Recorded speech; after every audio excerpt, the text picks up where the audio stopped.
dan masukan, dan maka perkenankan kami membuka rapat ini dan rapat dinyatakan terbuka untuk umum.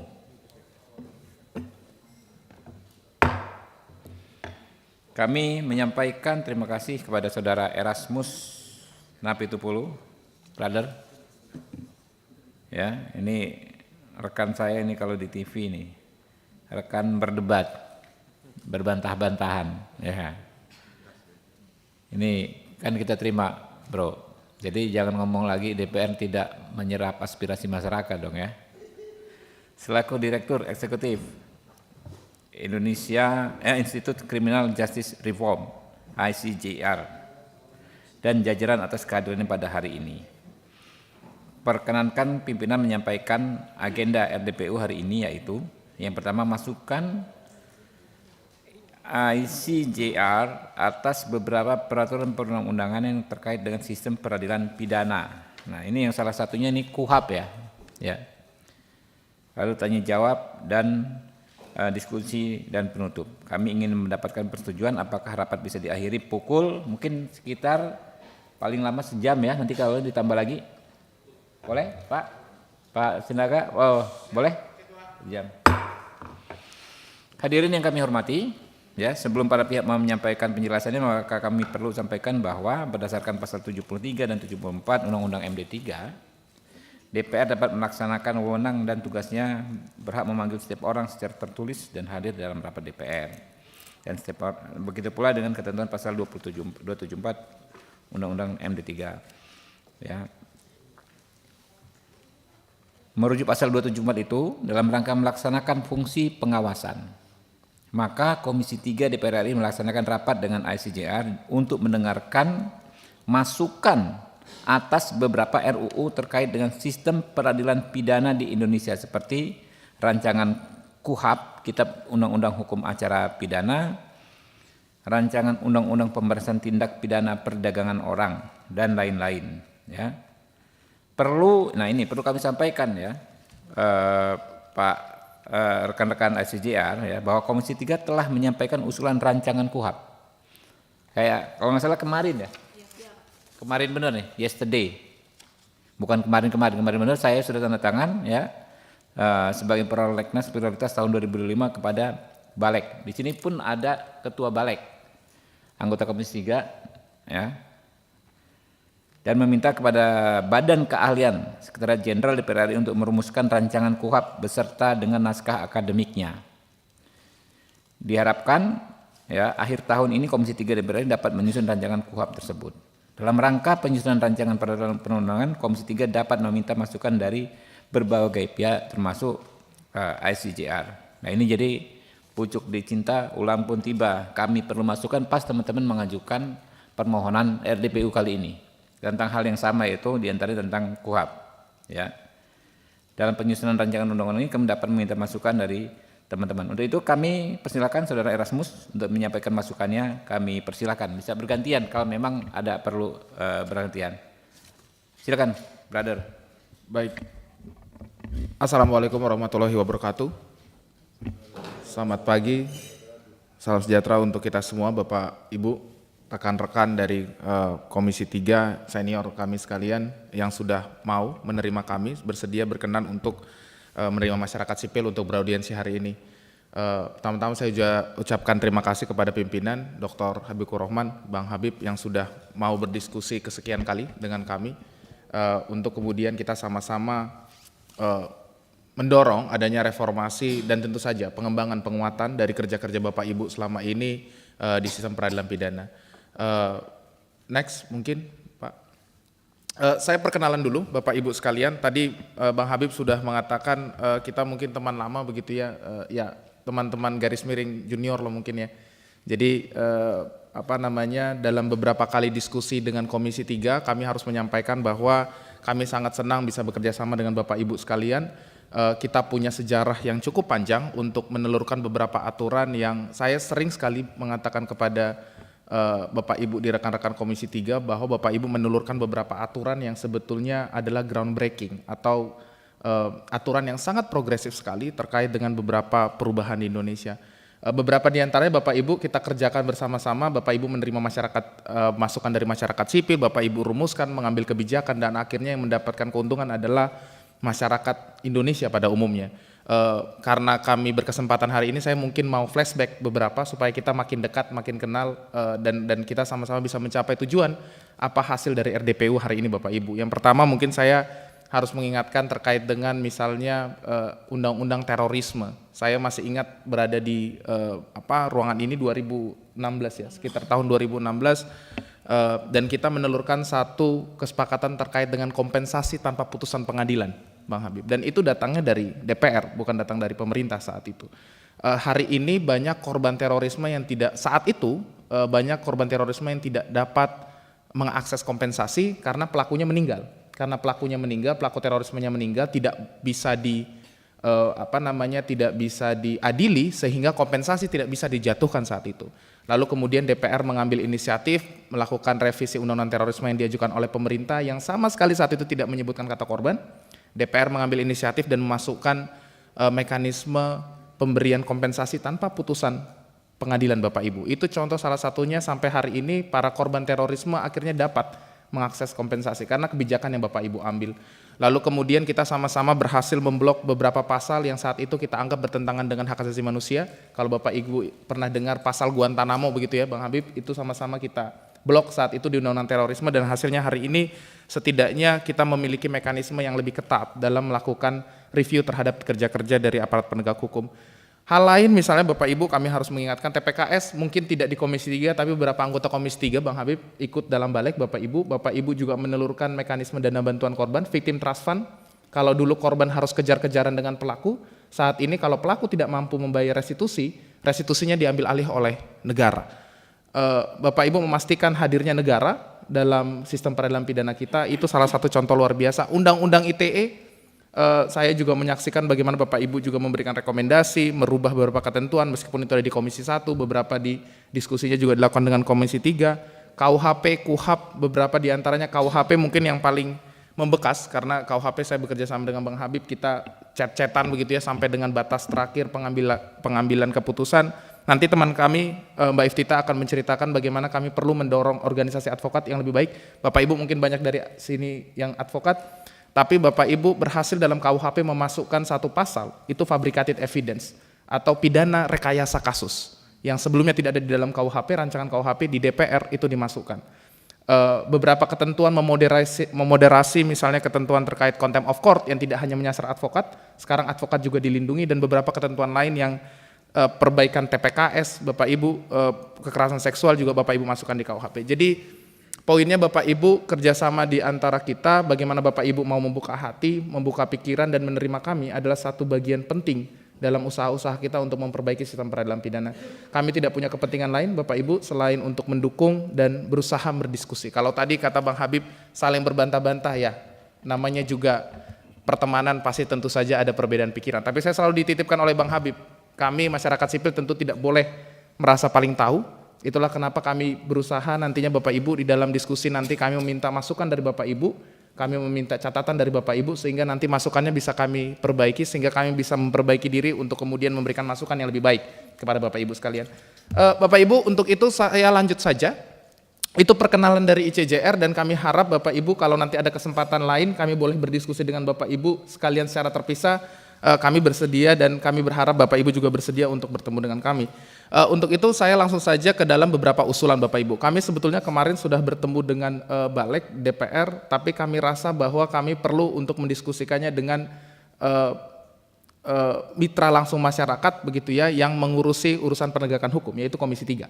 Untuk itu beberapa catatan ini sebetulnya kami sudah sampaikan ke DPR. Kami juga berterima kasih tadi Bang Habib mengatakan KUHAP sudah diusulkan ke DPR, karena Bapak Ibu revisi KUHAP adalah salah satu jantung terpenting dalam sistem peradilan pidana kita. Bapak Ibu sudah berhasil mengeluarkan KUHAP 2002 kemarin. Beberapa ketentuan itu perlu follow up Bapak Ibu di KUHAP, itu yang pertama. Dan yang kedua, saya kira makin kesini kita makin sepakat bahwa sistem KUHAP lama yang ditelurkan tahun 80 yang oleh beberapa perumus dianggap sebagai masterpiece sepertinya tidak mampu lagi untuk dipertahankan. Banyak pelanggaran yang mulai terjadi. Saya harus kasih catatan, misalnya kemarin beberapa bulan yang lalu Komisi 3 cukup marah ya, Bang Habib juga hadir di sana, cukup marah dengan terjadinya meninggalnya misalnya tahanan di Palu begitu ya, di beberapa daerah, yang menunjukkan kita perlu memperkuat pengawasan dalam sistem peradilan pidana. Itu yang pertama. Yang kedua, memperkuat due process of law. Jadi bagaimana ketika orang masuk ke dalam sistem peradilan pidana, mekanisme praduga tak bersalah, mekanisme memastikan orang bersalah dilakukan dengan prudence, dilakukan dengan sistem yang betul-betul tepat. Bapak Ibu, kita tidak ingin aparat penegak hukum berpihak. Kami, Bapak Ibu sekalian, kita masyarakat biasa hanya ingin penegak hukum profesional. Kita tidak ingin penegak hukum tebang pilih.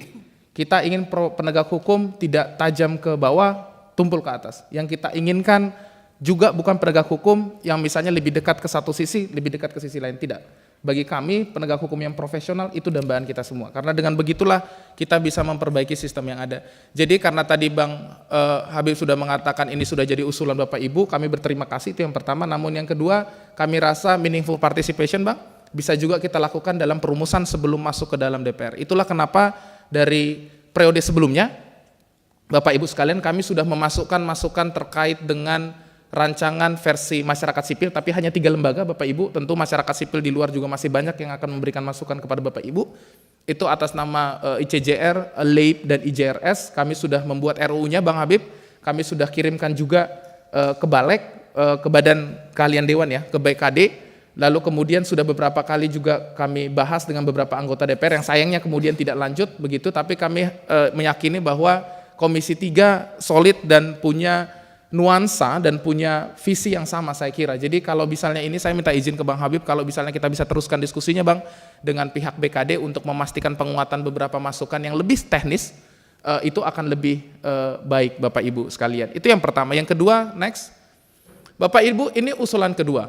Kalau ditanya dalam sistem peradilan pidana, Bapak Ibu sekalian misalnya banyak di sini yang advokat, banyak yang tentu saja punya rekan dan teman dengan aparat penegak hukum begitu ya. Bulan lalu Bapak Ibu menerima misalnya hakim muda progresif yang meminta ada perbaikan kesejahteraan di para hakim begitu ya. Salah satu teknis dan salah satu catatan terbesar dari para hakim adalah bagaimana beban kerja yang begitu besar Bapak Ibu. Kami perlu mengingatkan beban yang begitu besar itu sebetulnya hanya hadir dari satu undang-undang. Jadi kalau kita perhatikan Bapak Ibu, kita punya masalah yang tidak selesai dari pemerintahan sebelumnya, yaitu overcrowding lapas dan rutan kita. Jadi rutan dan lapas kita kelebihan beban Bapak Ibu sampai 200%. Jadi Bapak Ibu Komisi 3 nanti saya kira Bapak Ibu akan berkunjung ke lapas dan rutan kita, begitu. Bapak Ibu bisa melihat bagaimana penuhnya lapas rutan dan di Indonesia. Dan kalau Bapak Ibu kaji, kalau kita kaji bersama Bapak Ibu, sebetulnya penuhnya lapas dan rutan kita itu hanya berasal dari satu tindak pidana, yaitu tindak pidana narkotika. 70% kasus dalam lapas rutan kita itu datang dari, mohon maaf, 70% kasus di lapas rutan kita datang dari kasus narkotika. Aparat penegak hukum kita Bapak Ibu, 2 dari 3 kasus yang ditangani oleh aparat penegak hukum kita datang dari kasus narkotika. Tahun lalu Bapak Ibu Komisi 3 sudah bertemu dengan pemerintah sudah memasukkan RUU narkotika dari pihak pemerintah dan anggota DPR Komisi 3 sudah merespon RUU narkotika tersebut. Namun kemarin saya tanyakan juga ke Bang Habib, Bang bagaimana mekanisme RUU narkotika, apakah akan ada di Komisi 3 atau di komisi lain? Bang Habib mengatakan ini carry over, sehingga saya kira ini penting sekali. Itu langkah yang tepat yang diambil oleh Komisi 3, salah satunya mengembalikan draft narkotika dan minta direvisi sedikit draftnya begitu ya. Karena tadinya cuma narkotika, diminta digabungkan dengan psikotropika Bang. Itu satu. Dan yang kedua, menjawab permasalahan utama dari narkotika. Bapak Ibu, apa permasalahan utama dari narkotika? Hanya 2 dan hanya 2 saja. Satu, permasalahan overkriminalisasi. Jadi bagaimana kita memastikan bahwa pengguna narkotika tidak masuk ke dalam penjara. Kalau kita ingin aparat penegak hukum kita profesional, biarkan BNN, kepolisian, kejaksaan kita mengejar bandar-bandar besar Bapak Ibu. Lalu bagaimana dengan pengguna narkotika? Ini poin paling penting kedua.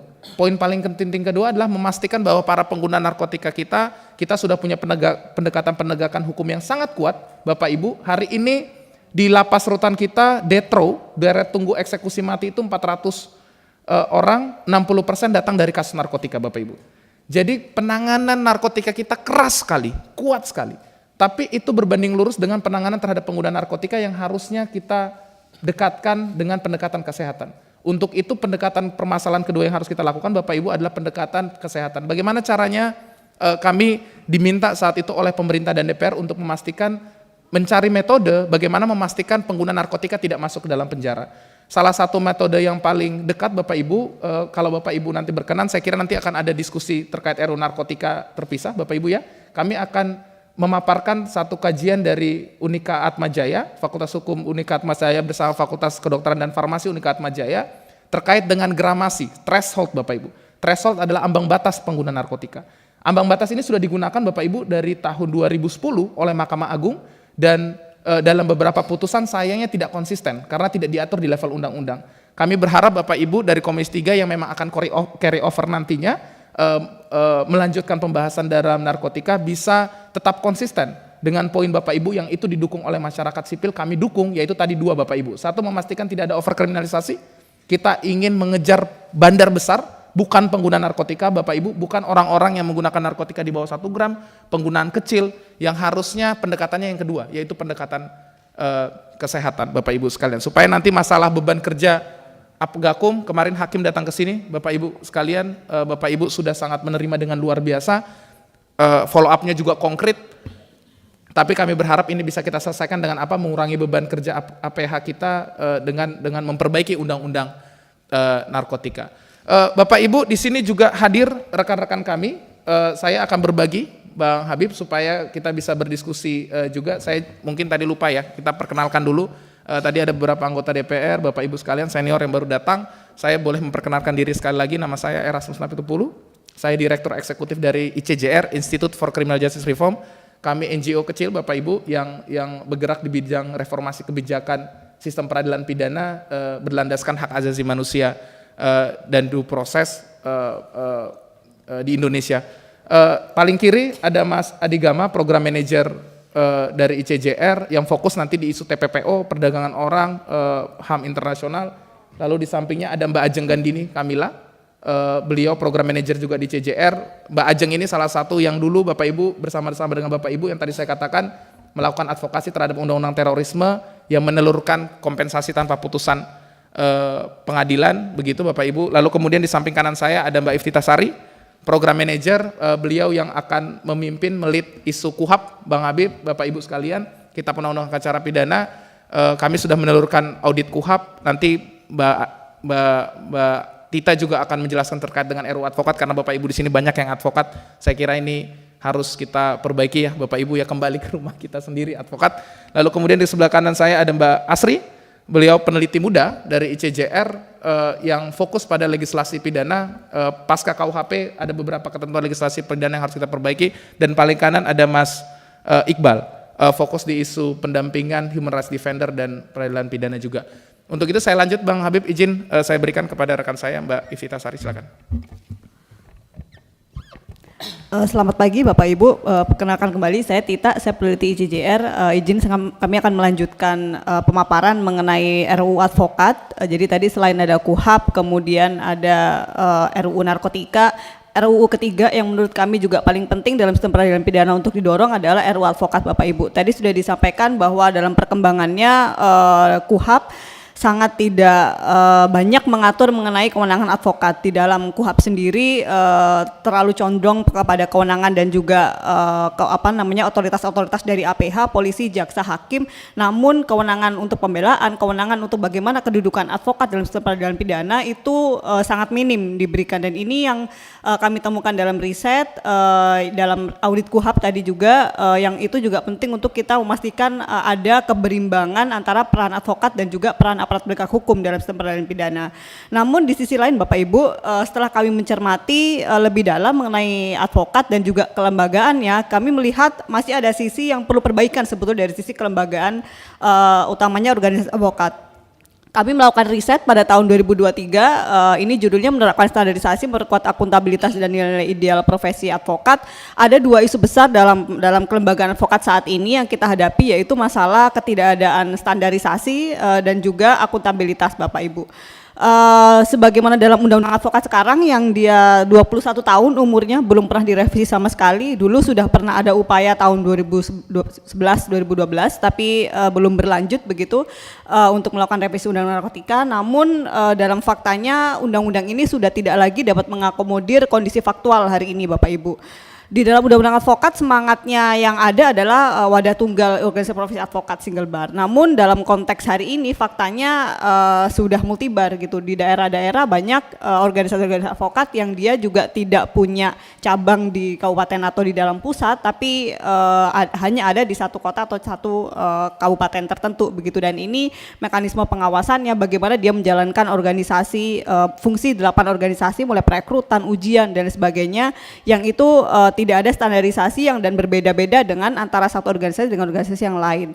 Data kami menunjukkan setidaknya ada 46 tahun lalu berdasarkan berita acara sumpah yang kita kumpulkan dari pengadilan tinggi, ada 12 pengadilan tinggi waktu itu yang mengumpulkan ada 46 organisasi yang mengajukan sumpah kepada pengadilan tinggi. Jadi mereka yang menjalankan organisasi profesi ini. Namun di data yang lain kita ada data dari AHU, Dirjen AHU yang sayangnya juga tidak punya nomenklatur khusus yang seperti notaris, mungkin mereka ada pendaftaran sendiri, tapi untuk advokat kita nggak punya di dalam nomenklatur Kumham. Jadi yang dilakukan AHU waktu itu adalah mengecek nama yang pakai kata advokatnya ada berapa dan mereka menemukan dari 51 organisasi. Jadi ini menyampur antara kantor advokat atau mungkin organisasi advokat yang benar-benar menjalankan 8 organisasi profesi tersebut, dan dalam konteks tersebut juga tidak ada standarisasi bagaimana pendirian organisasi-organisasi ini dan memastikan sistem mereka menjalankan perekrutan, ujian itu dengan standarisasi yang sama gitu. Dan ini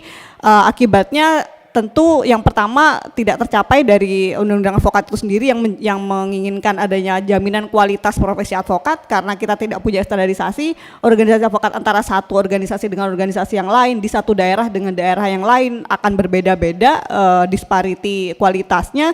Kemudian di sisi lain yang paling penting adalah dampak kepada para pencari keadilan Bapak Ibu, orang-orang yang butuh bantuan advokat, orang-orang para pencari keadilan yang membutuhkan pendampingan hukum di daerah-daerah, ya kita nggak bilang di daerah-daerah pusat begitu ya, yang kita lihat adalah organisasi-organisasi yang bahkan kita temukan dalam riset nggak ada melakukan menjalankan PKPA pendidikan profesi secara sebagaimana mestinya, tapi kemudian langsung mendapatkan kartu tanda advokat kemudian bersidang di persidangan dengan, nah ini kan menjadi isu sendiri sebetulnya, bukan hanya dari di kalangan advokat sendiri pun itu juga menjadi isu gitu, karena yang punya dampak akhirnya dijadikan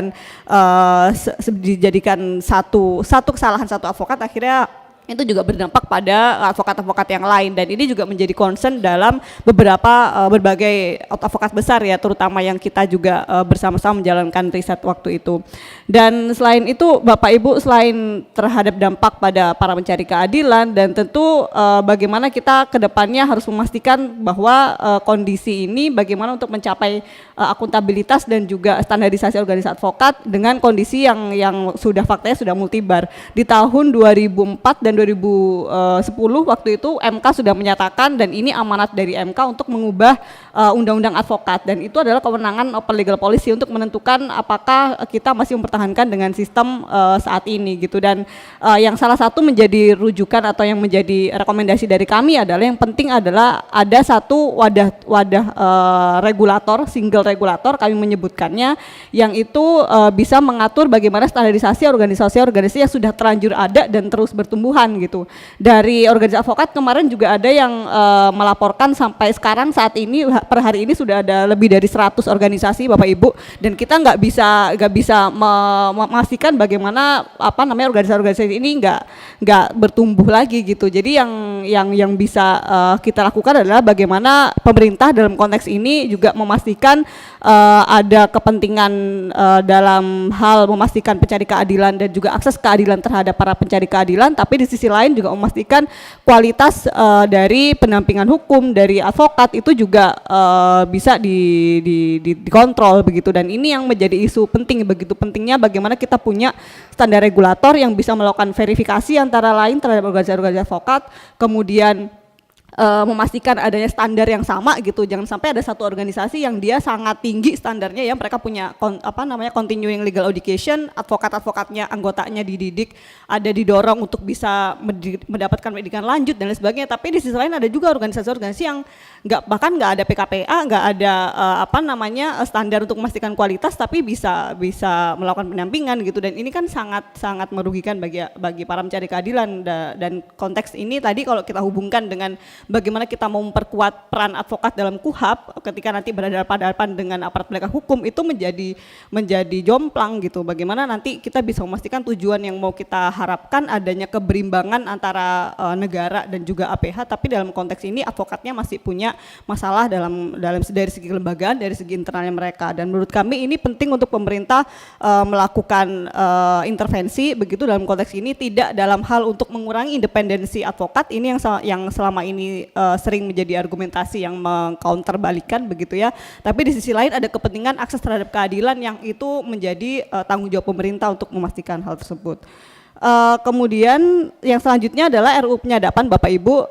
Ini juga amanat dari putusan MK pada tahun 2010. Waktu itu MK menyatakan perlu ada undang-undang khusus yang mengatur mengenai penyadapan. Namun kembali lagi Bapak Ibu, kami melihat RUU Penyadapan ini harus disinkronkan dulu dengan KUHAP sebagai backbone atau sebagai rujukan utama dalam mengatur upaya paksa, terutama dalam konteks-konteks ketika hasil penyadapan itu digunakan dalam persidangan atau sebagai bukti untuk penjatuhan pidana. Bagaimana standar untuk melakukan penyadapan, siapa yang melakukan pengawasan, kapan penyadapan itu boleh dipakai, kapan penyadapan itu boleh digunakan dalam hal tindak pidana apa saja, kemudian bagaimana kontrol dan mekanisme untuk pengecualiannya kalau misalnya dia melanggar ketentuan dan sebagainya, yang menurut kami itu harus satu paket pengaturannya sama dengan upaya paksa yang lain seperti penyitaan, penggeledahan, termasuk juga penyitaan bukti elektronik, penggeledahan bukti elektronik yang itu dalam KUHAP kita belum sama sekali diatur begitu. Dan ini sangat berhubungan dekat dengan bagaimana penyadapan itu juga diatur dalam konteks untuk penegakan hukum. Namun di sisi lain memang kembali lagi kami tekankan bahwa untuk RUU Penyadapan ini sangat kami sarankan bisa dibahas setelah nanti kalau kita sudah punya konsep yang firm, konsep yang sudah ajak gitu mengenai bagaimana upaya paksa, kemudian bagaimana mekanisme check and balancesnya terhadap proses-proses upaya hukum termasuk juga penyadapan ini. Mungkin itu untuk sampai penyadapan. Saya izin melanjutkan Bapak Ibu, saya Ajeng Gandini, peneliti dari ICJR juga. Saya melanjutkan usulan kelima yaitu RUU tentang... Ketua, kalau boleh pemaparannya jangan terlalu panjang. Oke, yang kedua saja, bicaranya jangan terlalu cepat. Siap. Nanti kita pointer-pointernya udah ini. Jadi Terima gini, kasih Ketua. Jadi teman-teman dari ICJR bahwa ini kan kita sudah dapat sebetulnya. Nggak tinggal di highlight aja yang paling ini, yang paling urgent saja. Oke? Yuk. Baik, terima kasih Bapak Ibu. Usulan kelima, RUU tentang penyesuaian ketentuan pidana dalam undang-undang dan peraturan daerah. Ini harus tersedia pada Januari 2026, karena ini merupakan mandat dari KUHP langsung. Disebutkan bahwa dalam pasal 613, sebagaimana dalam presentasi, bahwa ketentuan pada saat undang-undang ini berlaku, setiap undang-undang dan termasuk Perda, otomatis yang di daerah juga berlaku, yang memuat ketentuan pidana harus menyesuaikan dengan ketentuan buku ke-1 KUHP. Dan ketentuan penyesuaian ini diatur dengan undang-undang. Hal ini berimplikasi pada, next selanjutnya, berimplikasi pada undang-undang pembentukan peraturan perundang-undangan dan undang-undang pemerintahan daerah. Mengapa? Karena dalam dua undang-undang ini mengatur ketentuan atau batasan ketentuan pidana sebagai acuan penyusunan ketentuan pidana dalam Perda pasca KUHP berlaku. Yang semula dalam Undang-Undang P3 dan Undang-Undang Pemda itu ada pelanggaran, sekarang itu sudah tidak ada karena dalam KUHP pelanggaran dan kejahatan disatukan menjadi tindak pidana, lalu kurungan sudah tidak ada. Adanya denda. Karena dalam hal ini di dalam 615, pasal 615 KUHP disebutkan bahwa pada saat undang-undang ini berlaku, pidana kurungan dalam undang-undang lain di luar undang-undang ini dan peraturan daerah diganti menjadi pidana denda sedemikian. Jadi hal ini membuat bahwa bagaimana ini menjadi respon untuk kedua undang-undang tersebut untuk disesuaikan dengan KUHP begitu Bapak Ibu. Ini juga berimplikasi pada tidak hanya tindak pidana dan kurungan, denda pun juga diganti. Karena sudah tidak ada lagi nominal berapa juta rupiah, berapa puluh juta rupiah, karena menjadi kategorisasi. Dalam KUHP sudah ada kategorisasi 1, 2, 3, kategori 5, 10, 50 juta, dan ini harus disesuaikan kepada dua pembentukan undang ini. Ketika undang-undang ini dirubah dan ini mengacu pada undang-undang penyesuaian pidana yang mana itu mandat pasal 613 KUHP, hal ini akan berpengaruh pada penegakan hukum di daerah berdasarkan perdanya masing-masing. Hal itu mengapa kedua undang-undang ini sangat krusial dan urgent untuk dirubah. Begitu Bapak Ibu. Lalu hal ini juga untuk bisa menertibkan dan menjaga kodifikasi KUHP itu sendiri. Ketika dalam KUHP sudah diatur mengenai pasal-pasal, misal di dalam contohnya di pasal 412 ini, ketentuan ini misal terkait tindak pidana kohabitasi sekaligus mengesampingkan peraturan perundang-undangan di bawah undang-undang yang mengatur mengenai hidup bersama sebagai suami istri di luar perkawinan. Jadi hal ini ketika sudah diatur dalam KUHP, hal ini untuk menjaga kodifikasi KUHP nasional tidak diatur kembali di dalam Perda. Begitu Bapak Ibu. Selanjutnya akan disampaikan oleh Pak Adi. Baik Pak, izin usulan ke-7 untuk revisi Undang-Undang 21 tahun 2007 tentang tindak pidana perdagangan orang. Bapak Ibu sekalian, 17 tahun sejak 2007 Undang-Undang ini belum ada evaluasi. Walaupun ada penuntutan, ada putusan pidana bagi pelaku tindak pidana perdagangan orang, namun angka tetap masih tinggi dan ada upaya di pemerintah eksekutif dalam pembentukan gugus tugas antara kementerian dan lembaga, ada pembentukan direktorat PPA dan TPPO di Badan Polri, kemudian juga ada seruan-seruan komitmen dari pemerintah RI di internasional begitu untuk pemberantasan tindak pidana perdagangan orang. Beberapa permasalahan yang dapat kami temui melalui riset dan juga melalui catatan-catatan dari lembaga masyarakat sipil yang paling mendasar yaitu terkait unsur persetujuan dari anak. Kadang di dalam proses persidangan ini masih dilihat dan persetujuan anak ataupun persetujuan orang tua dari anak dianggap diakui begitu di dalam persidangan, sehingga pelaku yang sebenarnya sudah memenuhi unsur-unsur perdagangan orang dapat dibebaskan karena dianggap ada persetujuan dari si anak. Kemudian selanjutnya hal ini tidak sesuai dengan amanat protokol Palermo bahwa bagaimanapun persetujuan dari anak didapat untuk tujuan eksploitasi, itu harusnya anak tetap dilihat sebagai korban. Ini ada dinamika yang berkembang di masyarakat saat ini yang mana modus-modus perdagangan orang terjadi lewat online scam atau lewat love scam yang mana anak banyak terlibat kemudian menjadi pelaku aktif di dalam sebuah perdagangan orang. Nah, menurut protokol Palermo, anak tetap seharusnya dilihat sebagai korban. Kemudian selanjutnya jangkauan pengaturan belum bisa mengkriminalisasi untuk pelaku utama begitu dalam perdagangan orang. Nah, ini mengikat di dalam pasal 4 Undang-Undang TPPO yang mana Bapak Ibu sekalian ada tiga unsur utama, yaitu proses, cara, dan tujuan. Di pasal 4 Undang-Undang TPPO ini proses hanya difrasakan dengan membawa. Jadi orang yang mengirimkan korban dari wilayah Indonesia ke luar Indonesia itu dapat dijerat, namun pelaku utama yang sebenarnya otak dari organisasi perdagangan orang ini tidak dijerat dan hanya pelaku lapangan. Selanjutnya jika ada revisi, kita perlu memperhatikan juga bentuk-bentuk eksploitasi yang sudah diatur di dalam aturan-aturan perundang-undangan lainnya. Seperti eksploitasi seksual diselaraskan dengan Undang TPKS, kemudian penyeludupan manusia diselaraskan dengan Undang Keimigrasian, dan terkait kerja paksa, Indonesia belum ada aturan yang mengkriminalisasi kerja paksa, tapi bisa menggunakan rujukan lewat konvensi ILO, International Labour Organization, yang mana Indonesia juga harus mengikuti ya, Indonesia sebagai bagian dari itu.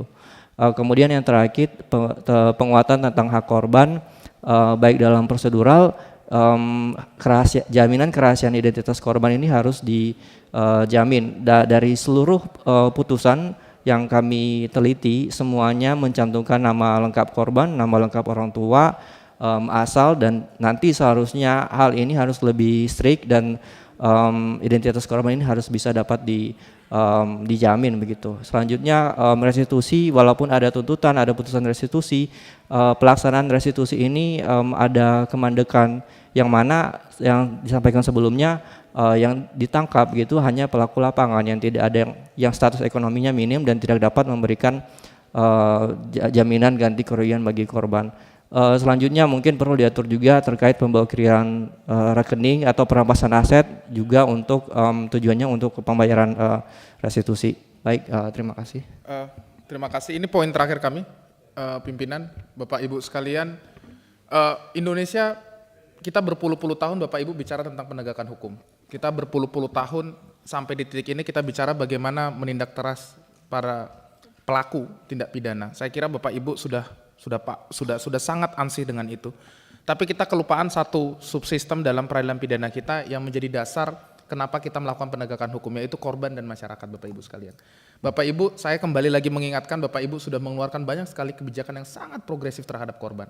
Bapak Ibu mengeluarkan dana bantuan korban, Victim Trust Fund, Bapak Ibu mengeluarkan kompensasi tanpa putusan pengadilan, Bapak Ibu memastikan rampas aset untuk restitusi di tindak pidana perdagangan orang, tadi sudah disampaikan oleh rekan kami, di Undang-Undang TPKS dan lain-lain. Jadi Bapak Ibu, kita hanya perlu untuk memastikan bahwa sistem peradilan pidana kita berjalan tidak hanya untuk memuaskan keinginan melakukan penghukuman terhadap pelaku, tapi memastikan bahwa korban, yaitu pihak pertama yang paling terdampak, mendapatkan pemulihan yang paling besar. Untuk itu Bapak Ibu, kami mendorong satu RUU yang sebetulnya sudah pernah didorong oleh DPR Bapak Ibu, tapi konsepnya kita bisa bicarakan Pak Pimpinan. Apakah kita mau masukkan ke dalam KUHAP, apakah kita mau buat dalam RUU tersendiri, kita mau revisi Undang-Undang TPKS, kita bisa diskusikan bagaimana mekanismenya, tapi yang pasti begini Bapak Ibu.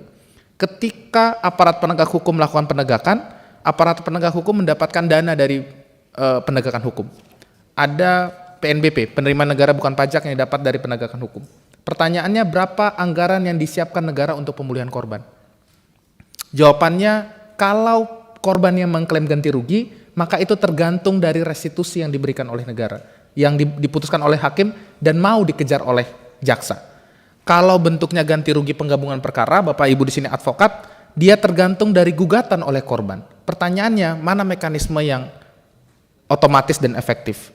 Itulah kenapa kita dorong RUU bantuan korban. Bapak Ibu, intinya negara menyiapkan dana talangan, menyiapkan trust fund untuk kemudian pemulihan korban tidak lagi berdasarkan mekanisme klaim, tapi negara yang di depan. Jadi sistemnya Bapak Ibu sekarang kalau korban merasa kerugian, dia harus mengejar kerugiannya sendiri. Nanti negara yang ganti kerugian korban, negara yang kemudian mengejarnya ke pelaku. Bagaimana mekanisme ini diselesaikan, saya kira ini kita bisa diskusikan lebih teknis, Bapak Ibu. Tapi poin kami adalah kedepannya Bang Habib, penegakan hukum, Pak Yang Mulia, penegakan hukum harus diselaraskan dengan pemulihan korban. Itu saja dari saya, terima kasih banyak pimpinan. Oke, terima kasih rekan-rekan ACJR. Saya sampaikan ya sebelum ke rekan-rekan anggota, ada beberapa hal yang sifatnya informasi saya sampaikan, progres terkait beberapa undang-undang yang hari ini saudara-saudara usulkan. Pertama terkait KUHAP, ya. KUHAP memang sudah lama kita ingin sampaikan ke Prolegnas dan kemarin sudah disampaikan. Ada 3 isu utama sebetulnya. Yang pertama, bagaimana kita mengimplementasikan semangat restoratif justice. Nah, restoratif justice itu kan bagaimana penyelesaian perkara pidana dengan tendensi pemulihan kerugian korban. Jadi apa yang baru saja disampaikan Pak Erasmus sebetulnya bisa masuk juga di KUHAP gitu. Lalu juga terkait dengan bagaimana mencegah terjadinya kekerasan terhadap tersangka. Kita kemarin banyak perkara ya, sebetulnya yang RDPU di sini ada di Palu, tapi yang enggak RDPU juga ada beberapa kayak di Jambi ada tahanan tewas. Nah, penting juga di KUHAP ya. Terkait tadi nanti juga dikuatkan di Undang-Undang Advokat terkait peran advokat. Ya, teman-teman sini latar belakang advokat banyak ya, paham sekali kita mendamping itu cuma disuruh duduk diam catat gitu kan, nggak boleh berargumentasi membela. Dan itu menyedihkannya juga dipraktekkan oleh institusi yang kita anggap agak reformis. Kalau misalnya dulu di kepolisian oke lah ya, tapi di KPK juga kita menemui hal yang serupa. Ya, jadi teman-teman itu yang advokat beracara pernah ke KPK, cuma duduk, catat, diam, ngomong nggak boleh, gitu kan? Yang ngerekam saja nggak boleh, untuk kepentingan kepentingan profesinya.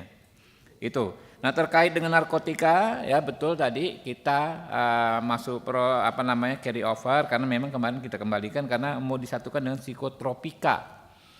Kalau kemarin dari semua fraksi sih memang ada semangat bahwa apakah konsep war on drugs itu masih tepat, ya, door seperti masih tepat. Apakah konsep yang lebih ke isu kesehatan, ya, yaitu rehabilitasi. Nah itu mungkin yang mungkin menarik nanti kita diskusikan teman-teman. Undang-undang penyadapan juga demikian, ya, kita tidak ingin ada kekuasaan yang terlalu eksesif, menyadap, ya, masuk ke ranah-ranah yang tidak ada kaitan dengan penegakan hukum. Bahkan kita pernah kunjungan kerja, ya, ke FBI, ternyata dibatasi sekali penyadapan itu terhadap hal ihwal yang menjadi pokok masalahnya, gitu loh. Jadi mungkin itu tambahan nanti dari rekan-rekan, nanti per fraksi dulu ya Bapak-Bapak ya, per fraksi nanti. Yang penting yang jelas kita layani teman-teman menyampaikan tanggapan terhadap ICJR ini sampai selesai. Dan hari ini intinya kita menerima, ya, banyak sekali masukan berharga dari teman-teman. Selanjutnya setelah ini teman-teman juga dari ICJR bisa koordinasi dengan badan keahlian nanti Pak Inocensius dan kawan-kawan, dan di sini Kabakset kami yang baru Bu Ica. Mungkin dari PDI Perjuangan dulu Pak Wayan, silakan. Assalamualaikum warahmatullahi wabarakatuh. Salam sejahtera bagi kita semua. Om Swastiastu, Namo Buddhaya, salam kebajikan.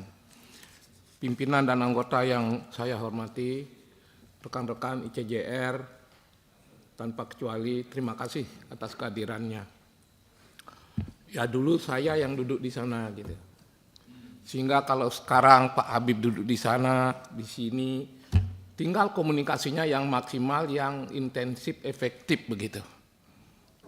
Tolong bikin jadwal dan agenda pertemuan-pertemuan berikutnya supaya hasilnya itu benar-benar maksimal. Mohon maaf, cara membuat masukan, cara menyampaikan masukan, khususnya nanti ketika satu-satu ini RU dibahas, saya memberanikan diri untuk mengajukan saran setelah saya menyampaikan terima kasih. Ya.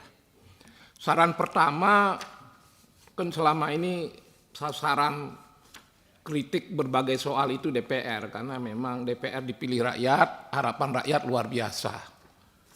Bisa nggak pulang dari sini Anda jelaskan, oh ICJR sudah ke Komisi 3, Komisi 3 menerima dengan baik. Wah, rakyat merasa wakil rakyat itu ada manfaat. Wah, LSM komunikasinya bagus, gitu. Tidak saling serang gitu. Itu pertama. Ya, mudah-mudahan nanti ada tanggapan. Berani nggak buat siaran pers setelah keluar dari sini apa-apa yang positif untuk rakyat katakan. Gitu. Yang kedua, sebelum saya satu-satu tentang ini karena waktunya terbatas, saya pernah duduk di sana, umur saya sekitar 30 tahun waktu itu. Kalau saudara-saudara hanya bikin judul-judul begini,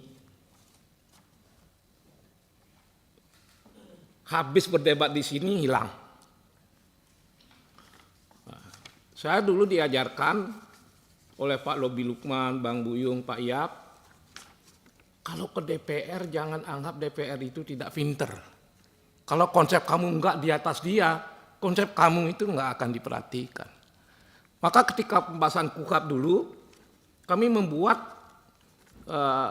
tim khusus, KP2HAP namanya. Itu lengkap sekali dan dikaji pasal demi pasal dan siap memberi masukan.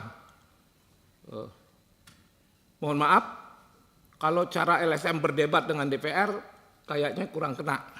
Tapi kalau memberi masukan dengan argumen yang bagus, kami pernah membuktikan. Itu sampai ke rumah-rumah anggota Komisi 3 zaman itu, tokoh-tokohnya Pak Dakosta, Pak Gede Jakse, itu senang sekali ketika mereka diberi masukan ke rumah. Bahkan kita dikasih makan di rumahnya. Punyakah adik-adik semangat? Bertanya kan boleh. Punya enggak adik-adik semangat dan tim? Kelak kalau KUHAP misalnya dibahas, Anda sudah mempersiapkan pasal demi pasal dengan argumen yang kalau Anda kekurangan argumen perlu mendatangkan ahli-ahli juga gitu. Bukan hanya DPR yang mendatangkan ahli gitu. Lalu bikin persandingan. Kalau ada konsep pemerintah atau DPR di kolom 1 apa, Anda bikin kolom 2, Anda punya pandangan yang berbeda. Yang berbeda saja Anda masukkan biar tidak terlalu panjang. Lalu kolom ketiga, keterangan dan penjelasan. Ingat, DPR ini banyak sekali agendanya. Jangan dipikir Anda membuat kajian berlembar-lembar, lalu mereka mudah menyerap. Enggak. Kalau disajikan dengan persandingan, waduh mereka senang sekali dan efektif. Anda masuk. Ada yang ketiga, jadi harus ada ahli, ada persandingan. Anda harus mengejar anggota-anggota. Jangan dipikir anggota DPR itu semua malas-malas. Enggak juga. DPR, birokrasi, LSM sama aja. Di situ ada orang baik, ada orang yang setengah baik, ada setengah malas. Nah kami kan punya pimpinan yang sangat muda. Tapi walaupun muda-muda pimpinan ini sangat menghormati senior. Betul nggak Pak Habib? Luar biasa pimpinan yang sekarang ini gitu. Kejarlah anggota satu-satu ke ruangannya, sajikan persandingan itu. Jika ada anggota yang belum responsif, jangan dimasalahkan. Setidaknya untuk saya butuh Anda. Butuh Anda. Setiap pembahasan ini datanglah ke ruangan saya, berdiskusi di tempat saya, pasal demi pasal kita diskusikan gitu. Ketika pembahasan di sini Anda juga tidak boleh menghilang, Anda duduk di atas, pantau. Nah, kira-kira itu masukan secara umum. Mengenai KUHAP, memang mendesak ini Ketua, dan Ketua sudah menjawabnya, saya tidak ingin menambahkan apa-apa, sudah bagus jawabannya. Artinya, begitu Anda membicarakan KUHAP, Ketua sudah merespon, artinya ini udah di atas angin, ini akan dibahas, karena memang udah ada pembahasan. Kita tidak ingin mengulangi karya besar yang bernama KUHAP itu pelan-pelan dipreteli satu-satu oleh surat edaran menteri gitu. Pak, betapa sakitnya itu kalau kuasa boleh bertindak sendiri-sendiri dan bersama-sama, tapi kita dibatasi. Betul kata Pak Ketua itu pas. Apalagi di MK. Saya pertanyakan kenapa pengacara nggak berontak. Saya pastikan kalau saya zaman itu digitukan, pasti saya berontak. Sekarang Menteri Kehakiman mudah-mudahan tidak seperti dulu. Beberapa hari setelah KUHAP diumumkan, betapa sulitnya membuat diksi tentang pengacara boleh mendampingi setiap saat. Ketika diperlukan, setiap saat Pak Ketua. Apa kata Menteri?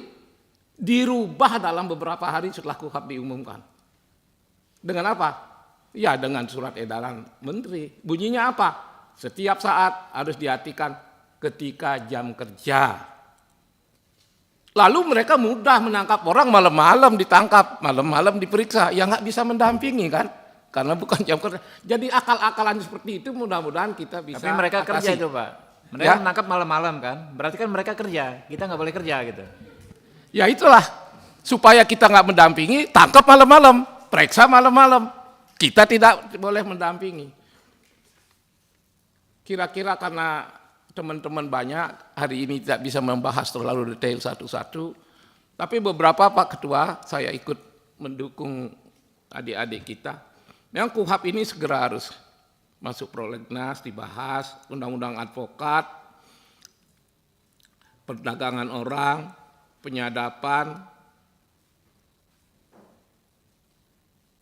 Ya, bagus-bagus ini. Mudah-mudahan Pak Ketua yang sangat rajin, yang semangatnya luar biasa ini, kali ini bisa membuktikan pada adik-adik bahwa Komisi 3 mau bekerja serius. Gitu. Dukungan Anda, terima kasih. Anda mau datang berarti Anda masih menghargai DPR. Kalau Anda menghargai DPR berarti DPR cukup berharga dong.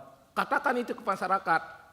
Ya, Jangan setiap mencela DPR, Anda ikut-ikut mencela, dasarnya nggak jelas itu.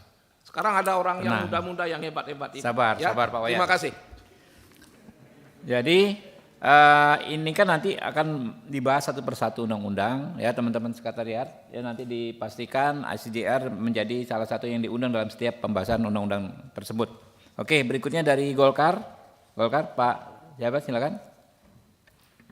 Terima kasih pimpinan. Assalamualaikum warahmatullahi wabarakatuh. Salam sejahtera untuk kita semua. Pak Erasmus ya. Ya. Nomen is common. Nama membawa arti. Cuman ngomongnya terlalu cepat. Kita kadang-kadang nggak bisa nangkep. Tapi tadi sudah diperjelas oleh senior saya. Itu Pak Wayan itu senior kami juga. Saya juga seorang advokat. Kita bicara mengenai sistem peradilan, ya kan? Lalu ini nanti dihubungkan dengan KUHP. Kami terus terang ingin mendapatkan banyak masukan, karena pembentukan undang-undang itu kan ada di DPR dan pemerintah, kan begitu kan? Nah, saya ingin mendapatkan suatu tanggapan dulu mengenai sistem peradilan ini. Kan ada yang tadi pimpinan sudah mengatakan restoratif justice, ya, kekerasan terhadap tersangka, peran advokat. Nah ini, kalau kita bicara mengenai KUHP, ya tentu harus segera diwujudkan karena KUHP sudah berlaku. KUHP adalah hukum formil yang akan menjalankan, kan begitu kan? Nah inilah yang kemudian kalau kita bicara undang-undang itu kodifikasi. Nah, tadi kita kaitkan dengan sistem peradilan pidana kita. Ya kan? Ini mau kemana? Civil law atau Anglo-Saxon? Ya kan? Kalau ini kita kaitkan kemudian dengan apa yang dikemukakan oleh seorang yang bernama Packer, ya. Crime control system, atau kita mau ke arah due process of law. Ini kan harus dibikin jelas semuanya. Ya kan? Kalau kita bicara mengenai legalitas, maka yang asas yang kita kemukakan itu adalah presumptions of guilty. Nah, kalau di dalam KUHP kita ini, ya, ini katanya sistem campuran, ya. Ada yang mengatakan presumptions of innocence. Itu enggak ada. Kalau presumptions of guilty, maka KUHP kita itu mengatakan begini. Seorang tersangka itu, ya, dinyatakan tersangka dengan 2 alat bukti ditambah dengan keyakinan hakim, ya kan? Nah, saya baca beberapa buku, bahkan seorang senior kami, ya salah juga kutip kan, ya, convictions de intime itu sebenarnya bahasa Prancis kan, conviction de intime yang artinya keyakinan. Nah kemudian timbul 2 aliran yang masuk kemudian ke Belanda, positif wederretelijk bewijs dan negatif wederretelijk bewijs. Nah kita menganut negatif, 2 keyakinan, 2 alat bukti ditambah keyakinan. Namun dalam sistem hukum itu kan kita mesti harus ada yang namanya contrarius actus, ya, ada keseimbangan kan. Penyidik diberikan kewenangan untuk merampas hak warga masyarakat. Tentu dalam kasus ini advokat juga harus diberikan kewenangan untuk bagaimana melindungi hak warga. Ini sekaligus saya memberikan masukan ini sehingga kami ingin mendapatkan tanggapan, ya kan, supaya di dalam KUHP kita itu kemudian, ya, memasukkan materi-materi yang komprehensif, ya kan begitu. Nah, ini juga kita bicara mengenai kitab undang-undang. Ya kan? Kalau kita bicara KUHP kita sekarang, menurut saya itu undang-undang, bukan kitab undang-undang kan? Kalau kitab undang-undang ada buku 1 apa, buku 2 apa, buku 3 apa. Nah, sekaligus aja kita ini kalau bisa masukkan ini mengenai perlindungan saksi, kita bicara mengenai ganti rugi dan lain sebagainya. Nah, tetapi yang sekarang kemudian saya ingin memberikan penegasan itu adalah di awal itu rekan-rekan tolong memberikan masukan kepada kami, kepada DPR dan juga kepada pemerintah. Ini sistem ini mau dibawa kemana? Kalau enggak nanti apa saja ini tabrak. Karena KUHP itu adalah salah satu subsistem dari sistem penegakan hukum secara total. Nah, kalau kita tidak memasukkan subsistem ini ke dalam sistem penegakan hukum yang komprehensif, tabrakan. Ya, misalnya kita contoh, ya, dengan segala kehormatan kami menghormati hak. Misalnya KPK memeriksa seorang saksi misalnya, nggak boleh didampingi oleh pengacara. Ini pelanggaran hukum, ya kan?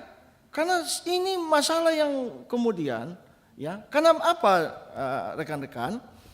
Negara telah memberikan kewenangan yang sangat besar kepada aparat penegak hukum, bahkan merampas nyawa warga masyarakat itu sah, bisa merampas nyawa, merampas kebebasan. Nah, kalau nggak punya bukti ya jangan nangkep orang dong. Kalau nggak yakin akan, ya sudah jangan diperiksa, karena saksi itu berpotensi menjadi tersangka, kan begitu ya teman-teman. Nah ini harus ada keseimbangannya. Seorang yang disangka melakukan pelanggaran, dia juga harus dilindungi haknya. Nah ini kira-kira saya tidak berpanjang lebar sampai di situ. Nanti mungkin akan setelah putaran berikut rekan-rekan kami yang sangat berpengalaman ini akan memberikan masukan. Terima kasih Ketua Pimpinan. Oke, lanjut Gerindra.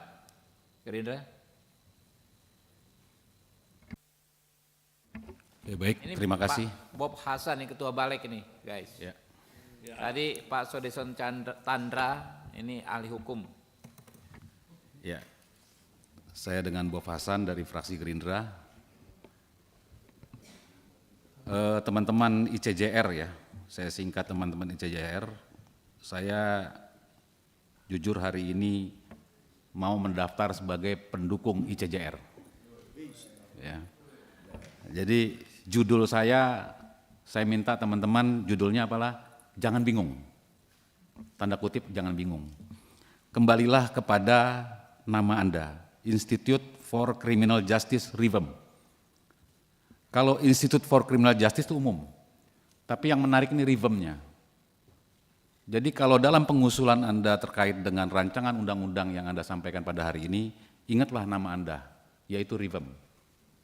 Kembali ke dalam bentuk asli. Maka kita di tahun 2024 ini, yang nanti 2045 itu genap 100 tahun kita merdeka. Kita harus punya harga diri dan martabat, termasuk dalam penyusunan undang-undang. Kita sudah lolos dan punya undang-undang, yaitu undang-undang KUHP, merah putih. Jadi kalau kita mau kemana, Anglo-Saxon, udahlah biarkan itu. Hukum itu mudah. Kalau kita mengambil hulunya mudah. Sistematis spesialitet, logis spesialitet. Logikanya masuk tidak. Terpenting adalah apa? Cita hukum kita, sumber hukum kita adalah Pancasila. Itu. Mau masuk aliran mana, mazhab apa? Kita punya banyak mazhab kok di sini. Nah, tinggal kan nanti kalau teori-teori itu kan nyambung kiri kanan sampai ke Eropa, apa sampai Anglo-Saxon nih ketemu nanti itu. Jadi kita nggak perlu takut dengan teori-teori yang di luar. Nah, maka berbicara RIVEM tadi, kenapa saya mendukung Anda? Karena saya melihat ICJR ini tiba-tiba gagasan yang ada di kepala saya muncul di sini gitu loh. Yaitu RUU KUHP yang mengatur hak korban. Nah, cuma ini saya tidak berbicara tentang hak korban karena KUHP itu adalah tentang asas formil. Teman-teman ICJR, tolong dijewantahkan kembali terkait dengan perspektif viktimologi. Dalam perspektif viktimologi itu, sekarang kalau kita melihat KUHP lama, KUHP yang ada hari ini, dalam KUHP pasal 184, intinya harus ada perjumpaan actus reus dengan mens rea. Mau dituangkan dalam surat, mau dituangkan dalam bukti, saksi, petunjuk, dan sebagainya. Tapi tidak ada di situ penampakan asas formil terkait dengan korban. Bagaimana rasanya korban yang pada saat itu disakiti dan sebagainya. Ini kan kita bicara KUHP, formil. Jadi dalam cita hukum Pancasila harus, ini teorinya Pak Habibur Rahman lagi nih. Pak Habibur Rahman ini satu kelas sama saya S3-nya. Jadi saya tahu persis teorinya beliau ini, abangnya Anda ini. Ya, dualistik itu penting. Karena Pancasila itu bicara rasa, perasaan umum rakyat Indonesia. Jadi saya mau coba out of the box, out of the things. Ya, selama ini kita masuk ke dalam kotak pikiran terkait dengan Eropa kontinental, Anglo-Saxon dan sebagainya. Kita punya Pancasila, gitu loh. Ini yang sudah menjadi cita-cita kita sebenarnya. Galian di Pancasila itu banyak. Nah, jadi coba teman-teman di CJR berikan pandangan, cari ya dalam perspektif viktimologi, sehingga betul-betul konkret perbuatan itu betul-betul ada dan nyata. Logis sekali bahwa KUHP ini kan Belanda. Gimana caranya kolonialis pada saat itu ingin mengkriminalisasi kita dengan KUHP itu kan begitu. Jadi cukup pelakunya saja. Polisinya sana dia bagaimana caranya mengkriminalisasi, mengikat, menjerat gitu kan. Kan kita pakai terus sampai sekarang. Akhirnya timbulnya adalah apa? Penyidik nggak adil lah, apa nggak adil lah. Tapi kalau sudah korban masuk tampil dalam formil satu ini, itu lengkap tuntas. Jadi teman-teman di CJR luar biasa sudah. Cuman memang pandangannya, perspektifnya agak beda. Di sini bantuan hak korban. Tapi korban muncul bahasanya di sini nih. Ya. Nanti ada beberapa profesor rekan saya, kita sama-sama nanti FGD gitu ya. Nah, yang kedua tentang undang-undang advokat. Saya agak sedikit mengkritik terkait dengan semangat single bar dan multi bar. Di dalam undang-undang advokat nomor berapa tadi? Tahun 2003 nomor 13 ya, nomor berapa? 18 ya. 18 tahun 2003 itu tidak ada sebenarnya penentuan semangat single bar dan multi bar. Ini minta maaf teman-teman nih, saya agak kritis sedikit. Yang saya ingat ada amanah untuk terbentuknya sebuah komite Kongres Advokat Indonesia. Di pertengahan jalan ada berbeda pandangan. Jadi ini yang harus kita bangun kembali. Apa tugas komite Kongres Advokat Indonesia tadi itu? Yaitu untuk mendirikan sebuah lembaga, karena pada saat itu tahun 2003 itu sudah jelas multibar. Ada 8 organisasi advokat pada saat itu. Bahwa adanya nanti ada Peradi, kemudian muncul lagi KAI dan sebagainya, ini karena perbedaan perspektif atau membeda-bedakan atau sengaja atau bagaimana saya nggak paham. Tapi intinya ICJR yang subjeknya adalah RIVEM kembalikan, membaca kembali Undang-Undang nomor 18 tersebut. Teman-teman baca kembali. Tidak ada semangat single bar dan multi bar di situ. Yang ada adalah membangun, mendirikan Komite Kongres Advokat Indonesia. Konteksnya itu adalah apa? Kode etik. Kode etik profesi advokatnya, kode etik organisasi advokat dalam pembelajaran, pembinaan, sehingga muncul melahirkan profesi advokat yang kualifikasinya kuat, bagus, mutunya bagus. Maka ada organisasi advokat yang pembelajarannya, PKPA-nya tidak baik dan segala macam. Jadi lembaga justisnya itu ada di KKAI itu. Itu sebenarnya arti makna daripada undang-undang tadi itu. Ya, jadi kalau single bar ini nanti kapitalis, Pak. Cita hukum kita Pancasila. Menurut saya seperti itu. Gitu saudara-saudaraku sekalian. Sekali lagi saya dukung ICJR. Semangat terus. Ya. Assalamualaikum warahmatullahi wabarakatuh. Oke, teman-teman Nasdem. Ada yang hadir? Pak Rudi tadi ada, Pak Rudi Lalo tadi. Oh, keluar. PKB, Pak Asbiallah Ilyas. Silakan. Assalamualaikum warahmatullahi wabarakatuh. Terima kasih pimpinan dan para anggota. Yang pertama, saya dan juga yang saya hormati CJR, saya sangat mengapresiasi atas masukan-masukan yang diberikan oleh ICJR. Dan memang ada beberapa hal menurut saya itu di lapangan ini yang mesti kita fakta di lapangan. Yang pertama memang tentang kitab undang-undang hukum pidana RDPU itu nanti akan berlaku tahun 2026. Banyak memang undang-undang yang harus direvisi menyesuaikan dengan KUHP. Dan ada beberapa hal lagi menurut saya tentang narkotika ini, Pak. Narkotika karena perkembangan menurut saya PKB sangat konsen tentang narkotika di sini. Narkotika ini perlu direvisi karena ini menurut kami narkotika ini sudah sangat masif, sudah masuk sampai ke lorong-lorong. Di samping itu, nah ini undang-undang kita menurut saya ini sangat ketinggalan dengan perkembangan kejahatan narkotika. Ini yang perlu diperhatikan. Dan berikutnya tentang perdagangan orang. Perdagangan orang ini tidak bisa kita hanya melihat dari Indonesia bisa dibawa ke luar negeri kemana. Nah ini di luar negeri juga memang kaitan dengan beberapa instansi, bukan hanya ke kepolisian, ke Deplu. Ini yang mesti perdagangan orang ini kadang-kadang di luar negeri ini hampir tidak ada perlindungan.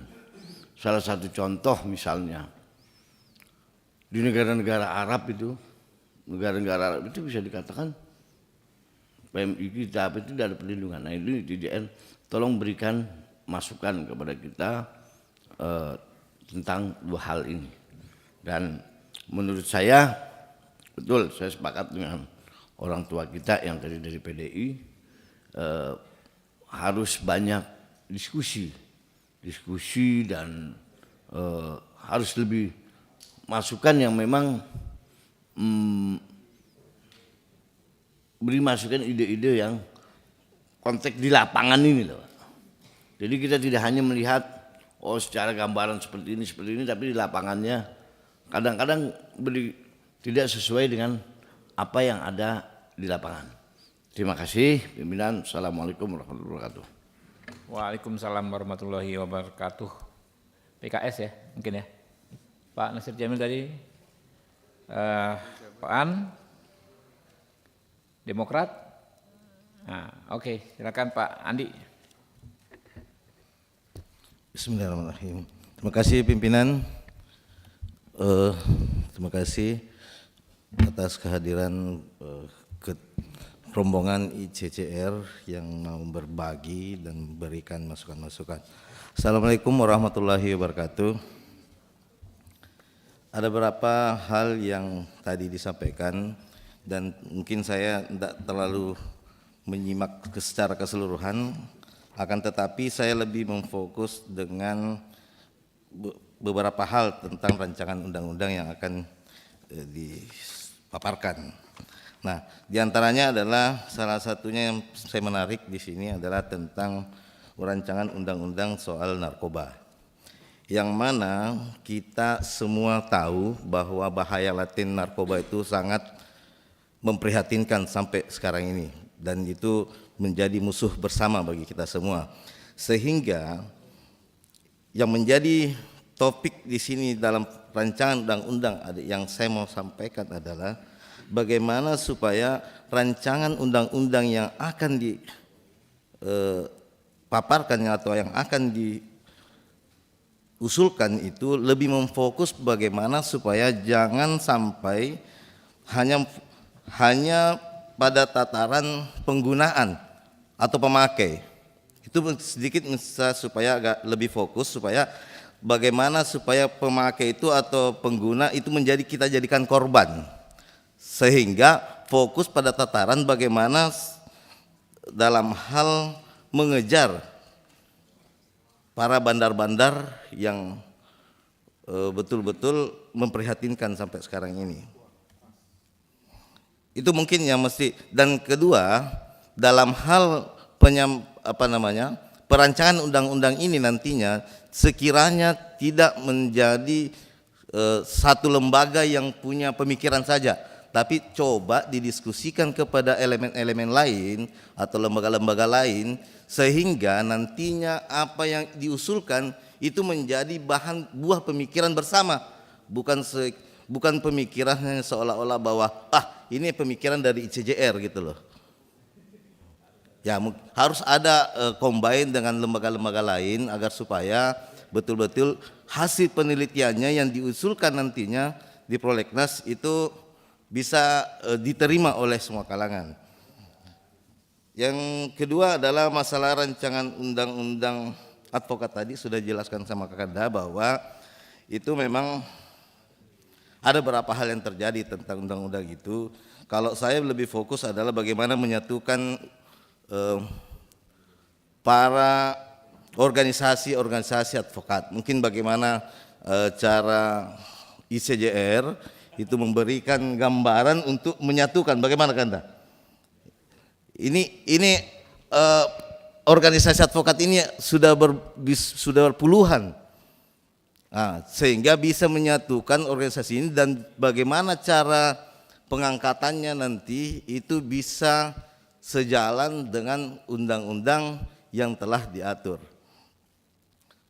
Mungkin hanya itu yang saya bisa sampaikan. Oleh karenanya saya dalam hal ini mendukung apa-apa rancangan undang-undang yang nantinya akan dianukan oleh ICJR. Mungkin itu Pak Ketua, terima kasih. Assalamualaikum warahmatullahi wabarakatuh. Waalaikumsalam warahmatullahi wabarakatuh. Kita ke anggota lain. Ya, silakan Pak Beni. Bismillahirrahmanirrahim. Melalui pimpinan yang kami hormati, rekan-rekan anggota Komisi 3, adik-adik barangkali dari ICJR yang kami banggakan. Langsung saja barangkali saya menyorot ada dua rancangan atau rencana ya, revisi undang-undang. Yang pertama Undang-Undang Nomor 8 tahun 81 tentang Kitab Undang-Undang Hukum Acara Pidana KUHAP. Kemudian revisi Undang-Undang Nomor 35 tahun 2009 tentang narkotika, samping ada Undang-Undang Advokat dan lainnya. Tapi saya akan coba mengkhususkan kepada revisi Undang-Undang Hukum Acara Pidana kita ini.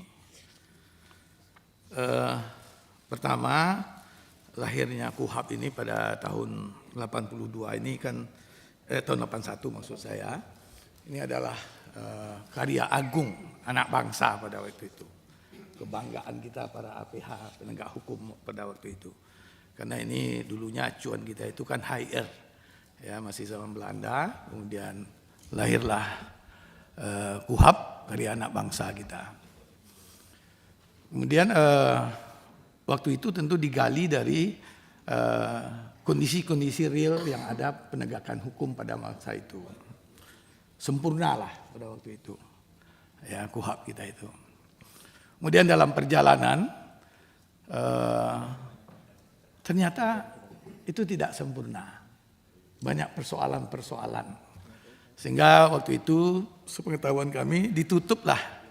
Ada yang namanya surat edaran Mahkamah Agung, ada yang namanya Mahkejapol dan seterusnya. Ya, ada lagi yang melalui jurisprudensi, ya macam-macam. Walaupun jurisprudensi sampai sekarang tentunya tetap menjadi acuan kita. Banyak sekali tambal-tambal sulam pada KUHAP kita itu pada masa itu. Sampai sekarang itu berlangsung. Kemudian yang kedua, KUHP hukum pidana materialnya ini sudah berubah.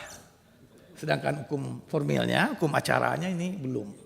Barangkali ini salah satu yang mendesak menurut hemat kami, pandangan kami, untuk kita memang lakukan revisi yang tentu sesuai dengan kebutuhan kita. Antara lain misalnya kita melihat masalah alat bukti dan seterusnya, barangkali ini juga sudah berkembang ya sesuai dengan keilmuan sekarang. Mungkin di 184 itu barangkali alat bukti itu bukan 5 lagi barangkali ya, bisa 6 atau 7 ya, sesuai dengan perkembangan ilmu pengetahuan. Kemudian juga saya melihat perlindungan terhadap saksi. Kan diatur itu di KUHP kita itu pasal 95 apa 96 kalau tidak salah. Ya, tuntutan ganti rugi dan rehabilitasi. Tapi wujudnya itu kan abu-abu. Ya, bagaimana bentuknya orang yang salah tangkap, salah tahan, salah tuntut, salah hukum, ya. Nah, itu diatur.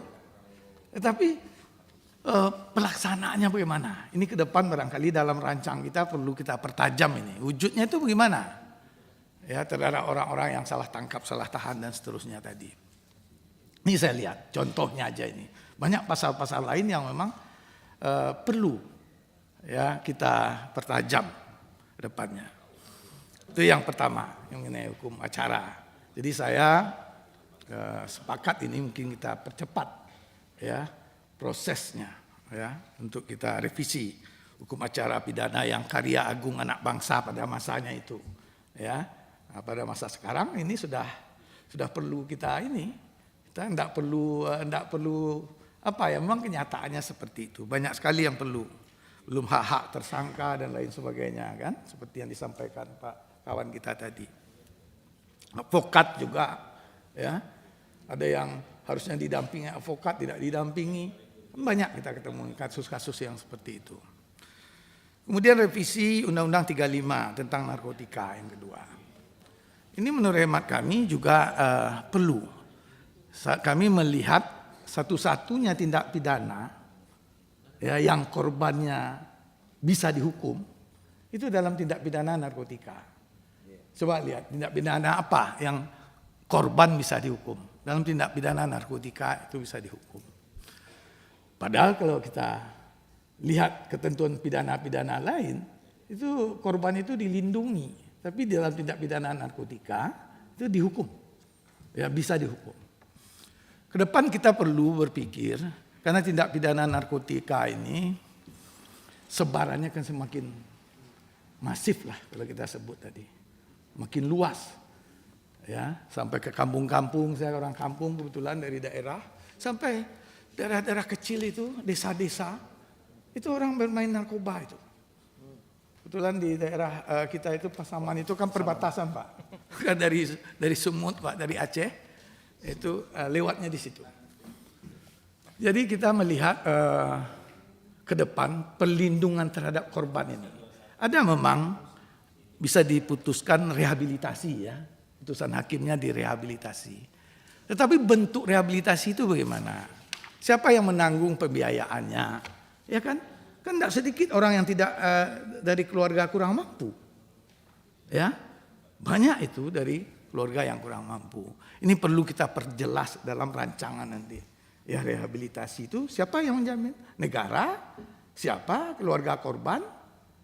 Siapa ini? Ya. Karena keistimewaan undang-undang narkotika ini ya korban tadi ya dihukum. Ya, salah satunya ya bisa melalui rehabilitasi. Saya melihat rehabilitasi ini mungkin salah satu yang tepat lah. Ya, negara harus hadir di situ. Ya, hadir di situ. Ya, untuk korban-korban narkotika ini. Karena kalau kita biarkan, kita tidak sembuhkan, ya kecanduan narkotika ini luar biasa. Keluar dia, dihukum pun dia fisiknya, ya sekian tahun, kemudian dia kembali ke situ. Ya, kembali dia menjadi pencandu itu tidak berubah.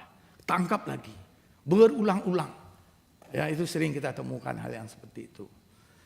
Jadi ke depan rehabilitasi ini harus kita efektifkan. Kita support sungguh-sungguh, negara harus hadir di situ melakukan rehabilitasi terhadap korban ini. Saya pikir dua ini, banyak yang lain, undang-undang advokat sudah disorot kawan-kawan kita. Ini juga undang-undang penyadapan ini juga barangkali ya. Ini kan bagian hak azazi orang. Saya dengar yang disadap itu kadang-kadang Pak, entah orang lagi bicara apa yang disadap kadang-kadang. Ini juga perlu barangkali.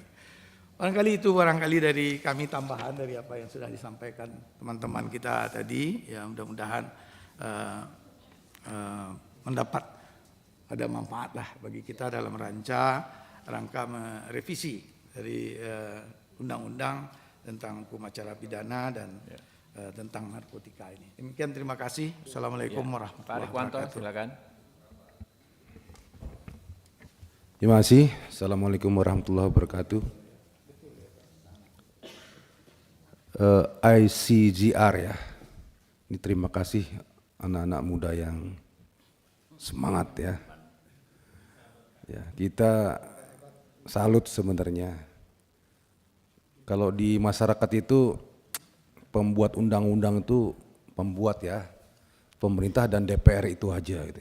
Padahal banyak sekali ya unsur-unsurnya termasuk ICGR ini memberikan masukan-masukan. Ya, kami salut.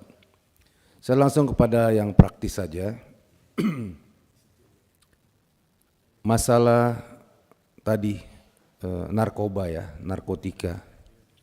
Itu masalah pengguna. Itu cenderung semua mengatakan itu korban.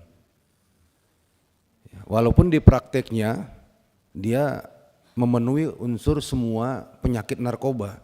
Dia pengguna, dia pengedar, dia yang menanam, dia yang mengolah, ada. Ya.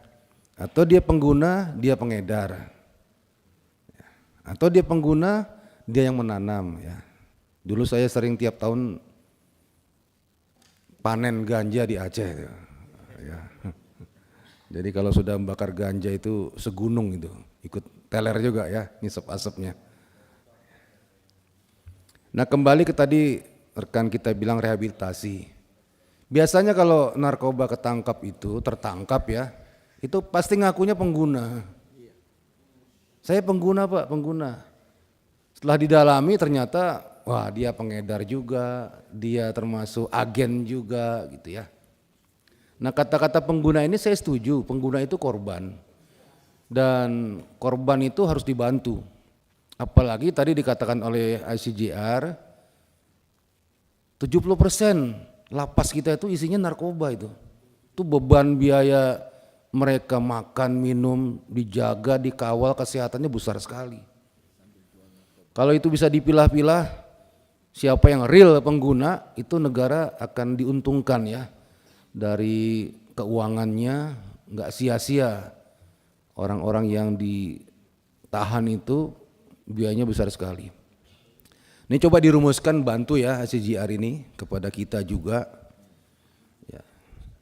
Bagaimana sih kerjasama dengan Pak Polisi lah, penyidik biasanya itu, untuk memilah tadi pengguna ya pengguna saja, bukan pengguna plus pengedar plus lainnya gitu loh. Nah, ini bisa dipilah-pilah, kemudian disalurkan ke lembaga-lembaga yang ditunjuk, lembaga pemerintah, rumah sakit, atau swasta yang menyediakan tempat itu, atau masyarakat kelompok tertentu menyediakan tempat itu. Kadang-kadang rehabilitasi ada yang disantrenkan ya dan lain-lainnya. Nah, itu kerjasama.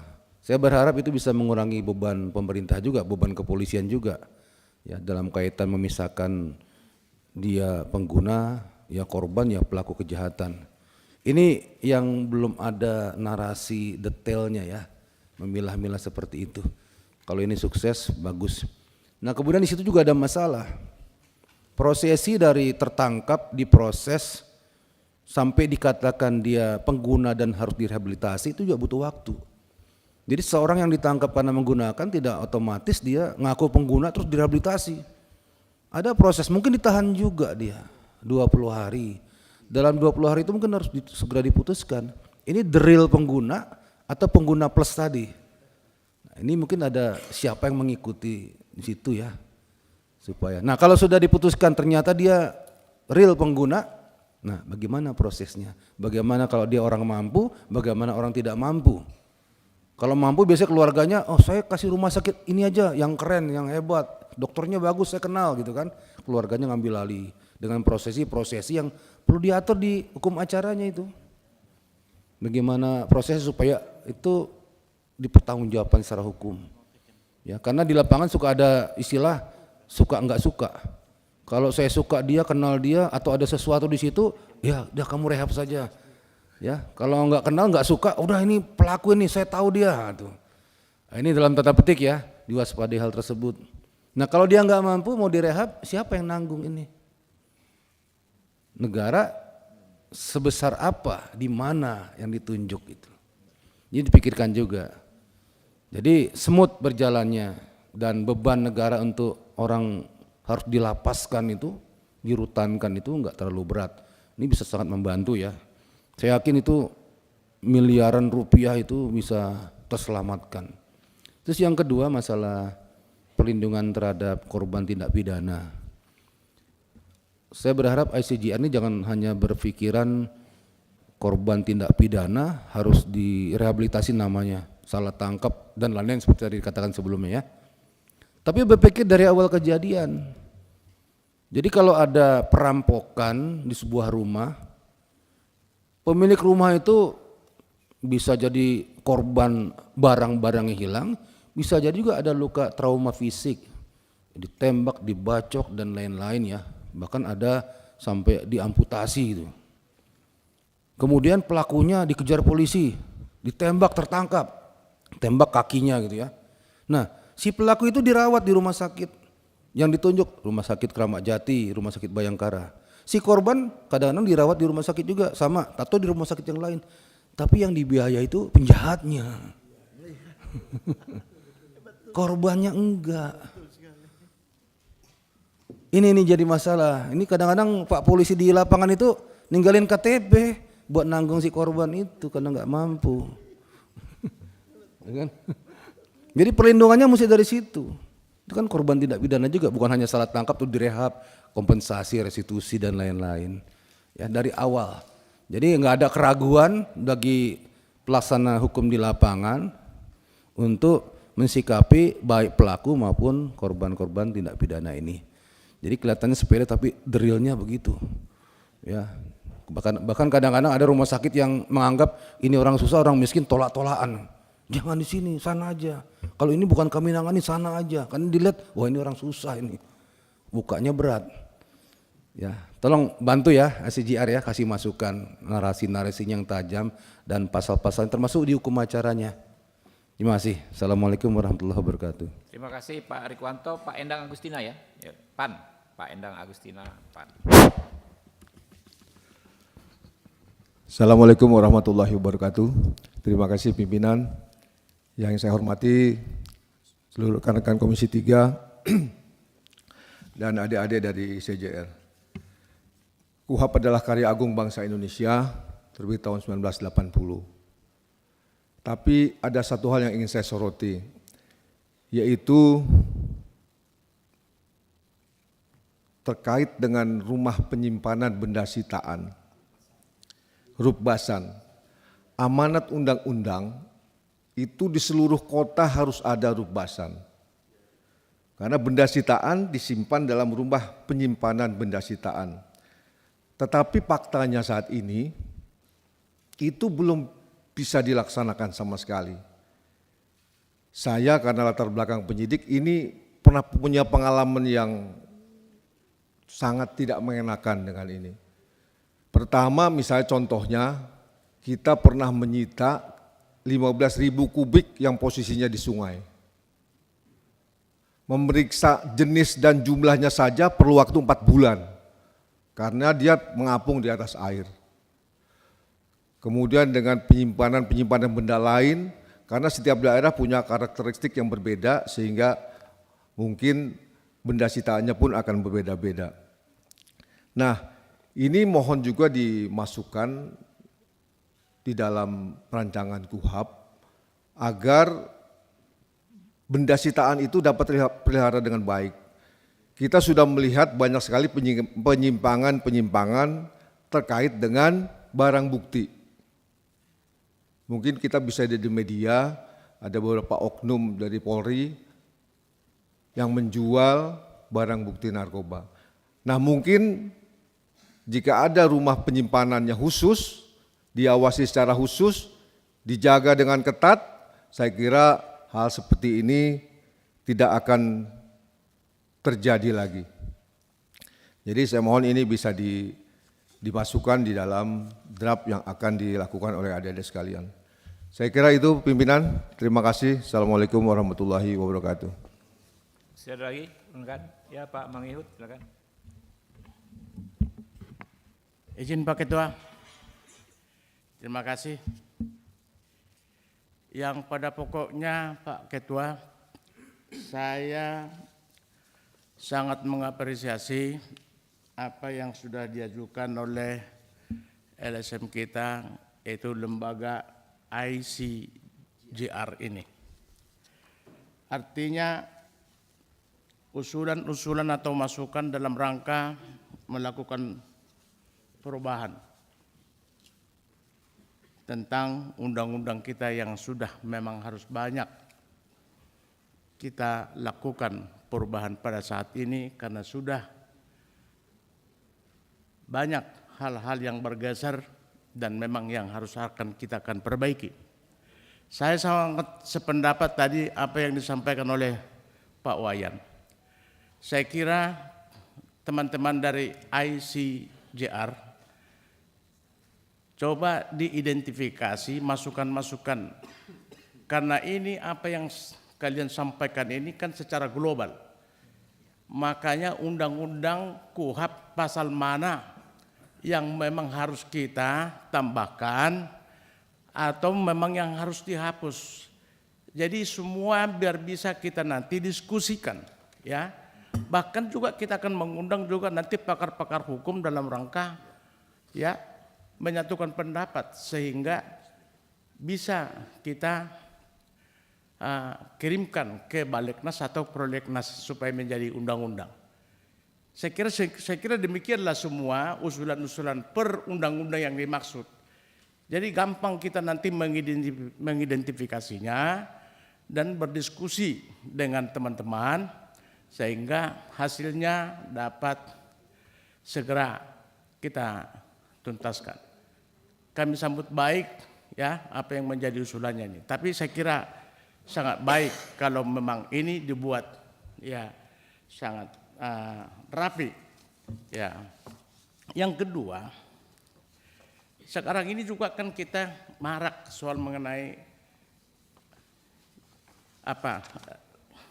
restorasi justice, penyampingan atau penyelesaian perkara di luar persidangan atau di luar pengadilan.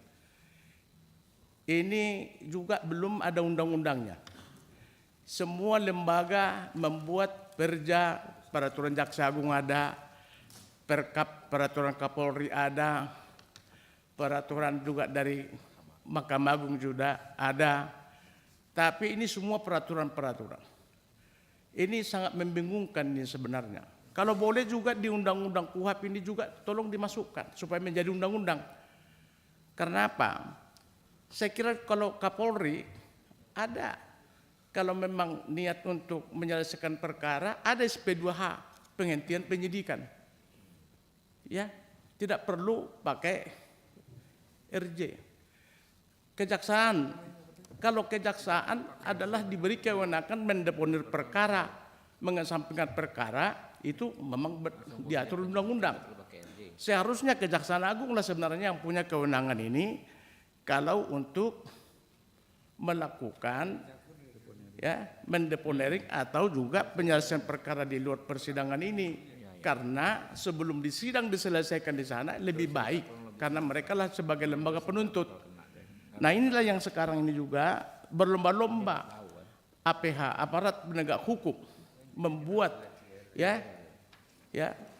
satu apa mau saya katakan, berlomba-lomba untuk membuat restorasi justice ini yang sangat membingungkan. Yang mana yang benar, ya? Yang di mana ketika ini mau penghentian penuntutan yang paling benar. Jadi ini juga sangat-sangat perlu, kalau boleh juga kita masukkan dalam nanti undang-undang, jangan lagi menjadi peraturan-peraturan yang membingungkan daripada seluruh atau pencari keadilan. Ya, ini. Yang tidak kalah menarik juga soal mengenai tadi narkotika. Narkotika ini juga memang sudah harus banyak yang harus kita perbaiki, ya.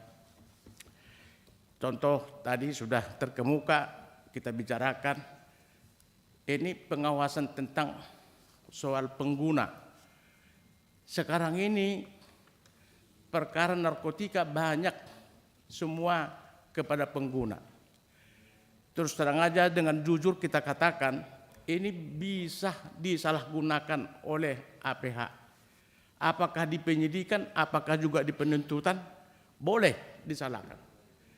Contoh, barang bukti udah 30 gram dibuat 003 dengan standar supaya bisa dilakukan sebagai pengguna rehab. Nah ini enggak. Dan saya sudah pernah alamin ini. Waktu saya menjabat Kajati di Manado. Ya. Saya sendiri pernah menjumpai hal ini. Ya. Berita acara penyitaan 30 ya, gram. Tapi di dalam administrasi yang lain dibuat 0,3 supaya dia pengguna, lalu diputus menjadi rehab. Saya ketemu, saya periksa, saya punya anak buah. Saya ajukan lagi untuk perkara ini untuk dilakukan banding. Ya. Dan dieksaminasi perkara. 8 tahun pengadilan tinggi. Karena saya sudah menemukan buktinya 30 gram. Karena juga tidak ada lembaga juga yang ngawasin ini, siapa ini yang mengenai apa ini. Kalau saya lebih tepat, ya enggak usahlah kita membuat lagi pengguna-pengguna ini. Siapa dapat itu udahlah hantam aja semua biar supaya mengurangi narkotika ini korban-korbannya. Ya. Lebih radikal lagi saya mengatakan ini. Supaya enggak ada lagi pilih kasih dan dimain-main ini. Udahlah. 0,001 aja udahlah 10 tahun. Ya 5 tahun. Selesai. Enggak ada rehab-rehab. Habis ini penyimpangan. Bayangkan aja. 1 tahun ini berapa pengguna-pengguna. Penuh. Sekarang ini rumah sakit. Pura-pura istirahat di sana direhab. Ya. Jadi inilah yang menjadi pemikiran kita. Oleh karena itu coba di undang-undang narkotika itu yang mana yang harus kita ya revisi, yang mau kita kurangi, mana yang kita mau. Karena apa? Semua undang-undang itu juga masih banyak yang sangat relevan kita pakai. Tidak semua, ya. Yang apa yang saudara sampaikan ini masih banyak, ya. Ya, di KUHAP juga seperti itu, ya. Saya sependapat tadi. Ya. Kewenangan advokat kalau di KUHAP itu sangat sedikit. Semua yang paling banyak polisi, jaksa sama hakim. Ya. Kewenangan daripada advokat sangat sedikit kalau di KUHAP. Nah makanya oleh karena itu tadi yang apa saja lagi yang kira-kira menurut daripada ICJR ini yang mau ditambahkan. Ya. Salah satu contoh di KUHAP. Kalau jaksa menerima perkara dari polisi 14 hari sudah ditentukan lengkap atau tidak 14 hari. Tapi begitu kita kembalikan juga ke penyidik, berapa lama juga polisi juga mengembalikan perkara kepada penuntut umum. Ya, tidak juga diatur. Bisa 1 tahun, 2 tahun, bahkan juga berkas nggak pernah kembali. Ya, 10 tahun, 20 tahun. Begitu dikembalikan, udah lenyap. Ini karena nggak diatur juga di KUHAP. Hanya kepada jaksa yang dibuat aturan itu 14 hari harus paling lambat sudah harus. Kalau tidak dinyatakan lengkap. Nah ini banyak hal yang lain. Oleh karena itulah kami mendukung keberadaan daripada ICJR ini dalam rangka ya supaya memperbaiki, supaya bisa lebih kita diskusikan lagi nanti ke depan. Saya kira inilah Pak Ketua tambahan dari kami. Terima kasih. Masih ada rekan-rekan? Pak Rudi? Nasdem, Pak Rudianto Lalo. Yuk. Terima kasih pimpinan. Assalamualaikum warahmatullahi wabarakatuh. Selamat pagi menjelang siang. Dan saya hormati pimpinan dan rekan anggota Komisi 3 beserta adik-adik kita dari ICJR. Ini kita kakak kelas lah, nomor stambuk lebih tua kita Kak Habib. Memang kalau bicara tadi beberapa poin yang diusulkan sebagai masukan kepada kami di DPR, tentu kami menghormati saran masukan usulan dari kawan-kawan kita dari ICJR terkait dengan beberapa undang-undang yang mungkin dipandang sebagai undang-undang yang bisa menjadi skala prioritas DPR untuk dituntaskan. Dari sekian undang-undang tadi, saya lebih tertarik membahas rancangan undang-undang KUHAP kita, RUU KUHAP.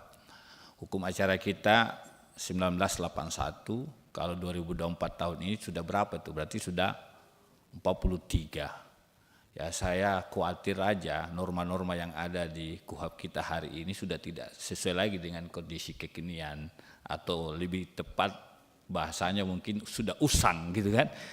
Nah, seiring dengan KUH pidana baru kita yang sudah lahir sebagai produk dalam negeri, kalau boleh saya katakan, ya sejatinya hukum acara kita pun sudah harus kita revisi. Karena itu apa yang telah dibuat hari ini rapat oleh pimpinan kami, Pak Ketua Pak Habib yang mengundang NGO ICJR, saya kira ya ini luar biasa.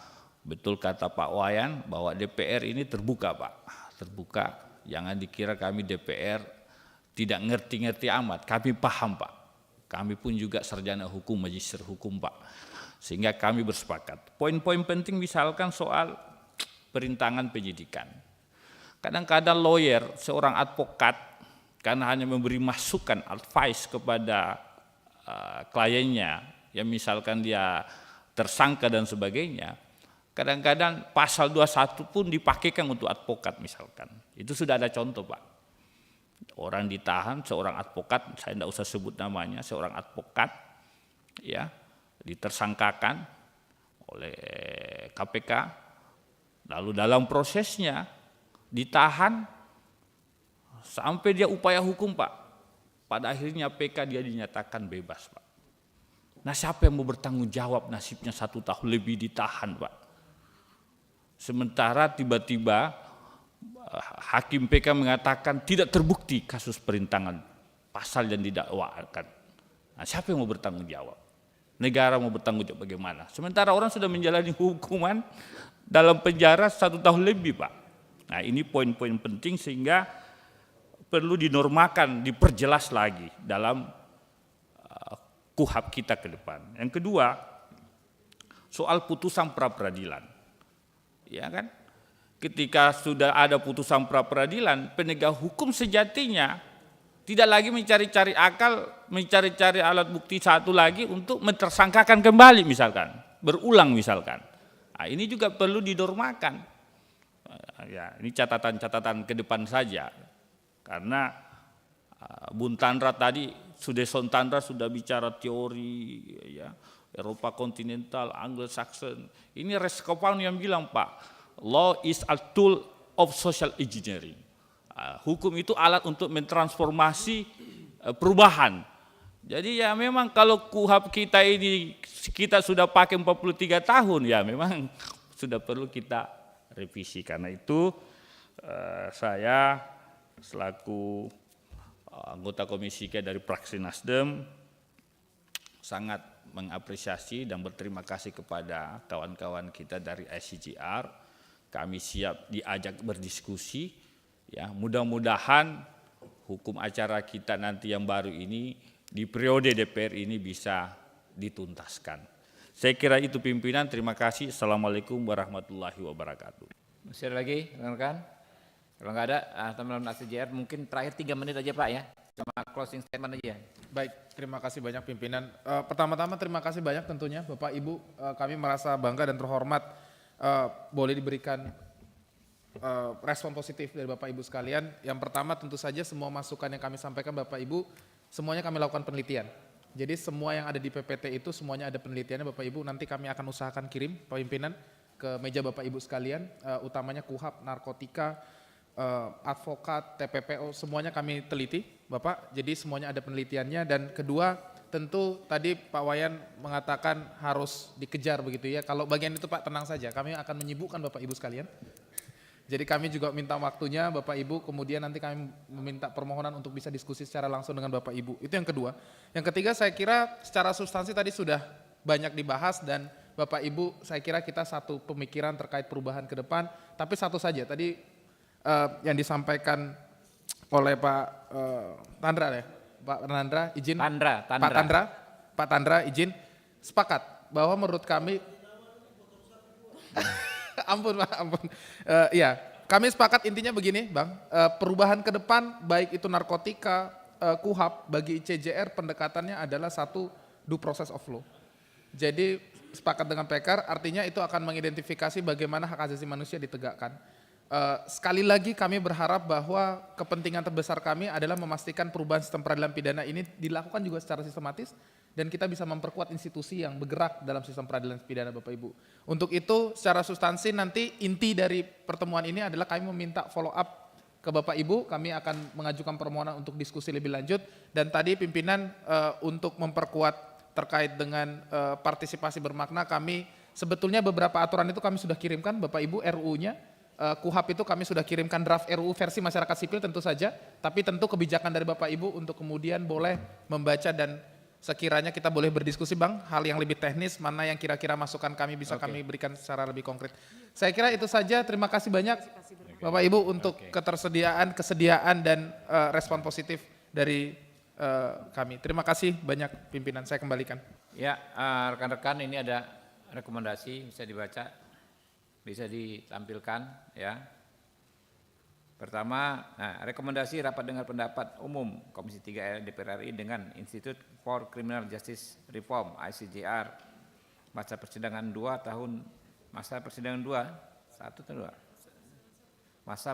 1 tahun sidang 2024-2025 Kamis 7 November 2024. Pertama, Komisi 3 DPR RI mempertimbangkan usulan Institute for Criminal Justice Reform ICJR untuk memasukkan RUU tentang KUHAP, RUU tentang narkotika yang sudah carry over ya ke dalam daftar prolegnas prioritas tahun 2025. Karena ini yang sudah dimasukkan, yang lainnya nanti kita perjuangkan ya. Serta usulan RUU lainnya untuk masuk ke dalam daftar prolegnas 2024-2029 long list. Yang kedua, Komisi 3 DPR RI akan mengundang ya ICJR dalam setiap penyusunan dan pembahasan RUU di Komisi 3 DPR RI sebagai bentuk dari partisipasi yang bermakna. Bisa disepakati, teman-teman? Jadi dengan selesainya acara hari ini ya, beberapa rangkaian acara tadi selesailah sudah acara kita hari ini. Kami ucapkan terima kasih rekan-rekan ICJR, rekan-rekan anggota Komisi 3. Saya tutup billahi taufik wal hidayah. Wassalamualaikum warahmatullahi wabarakatuh.